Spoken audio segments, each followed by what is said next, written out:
Subscribe कीजिए हमारे channel को और बेल आइकन पर क्लिक कीजिए ताकि हमारी वीडियो आप तक सबसे पहले पहुंच सके और लाइक जरूर करें। इन्हीं दिनों में हम शरीयत को जितना पामाल करते हैं शायद किसी और दिन पामाल करें। माह मुहर्रम के अंदर मुसलमानों की बस्ती में ढोल पीटे जा रहे हैं, मुसलमानों की बस्ती में ढोल बज रहे हैं। अगर मस्जिद का इमाम मना करे तो सारा मोहल्ला मिलकर के ट्रस्टियों के पास आता है, मुतवल्ली से कहता है उस यजीदी को बाहर करना वरना हम उसके पीछे नमाज नहीं पढ़ेंगे। क्यों भाई, ढोल के खिलाफ कहने वाला यजीदी कब से हो गया? मैं ये बात जो है वो आपके सामने दिल्ली वालों, महबूब इलाही की जमीन पे बसने वालों, कुतुबुद्दीन बख्तियार काकी की जमीन पे बसने वालों, शेख अब्दुल्ला मुहद्दिस दलवी की जमीन पे बसने वालों, 22 खाजाओं की चौखट पे बसने वालों, ये बात मैं शुक्र के तौर पे कर रहा हूं। वल्लाह वो सैयद नहीं हूं कि कसमें खा करके अपनी सियादत की भीख आपसे मांगू, लेकिन सिर्फ इतना कहना चाहता हूं, ला इलाहा इल्लल्लाह, झूठों पे अल्लाह की लानत है। मैं हसनी हुसैनी सैयद हूं, अल्हम्दुलिल्लाह रब्बिल आलमीन। लेकिन आपसे कहना चाहता हूं, अगर आलिम मस्जिद का ढोल के खिलाफ तकरीर करे, आप उसको यजीदी कहते हो, अगर हिम्मत है तो मुझे भी यजीदी कहना। मैं हसन और हुसैन की औलाद में हूं, अल्हम्दुलिल्लाह। लेकिन आपसे बस इतना कहना चाहता हूं, इतना पूछना चाहता हूं, आप ढोल बजाने को हुसैनियत तसव्वुर करते हैं, आपसे पूछना चाहता हूं, आखिर खैमे हुसैन में ढोल कब बजा था? जब अली अकबर की शहादत हो रही थी तब ढोल बजा था, अली असगर की शहादत हो रही थी तब ढोल बजा था, कासिम के लाश में घोड़े दौड़ाए जा रहे थे तब ढोल बजा था, बीबियों की चादरें छीनी गई थी तब ढोल बजा था। ढोल कब बजा था? जालिमों, जिनकी शादियों में ढोल नहीं बजे उनकी शहादतों पे ढोल कैसे बज सकते हैं? आप अपने आप को ढोल बजाने को हुसैनी तसव्वुर करते हो।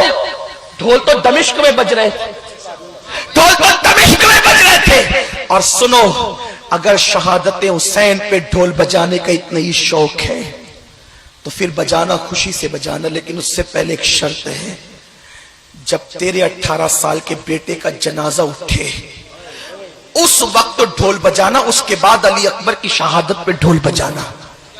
उस दिन तो तू ताली बजाना भूल जाता है जब तेरे बेटे का जनाजा उठता है, और हुसैन के शहजादे के जनाजे उठने के दिन तुम ढोल बजाते हो, मेले में मेले लगाते हो। तुम्हारे घर की बेटियां बेपर्दा मेले देखने के लिए जाती है। कहां वो सैयदा फातिमतुज़ ज़हरा का किरदार जिसके सर के दुपट्टे को कभी चांद और सूरज ने नहीं देखा?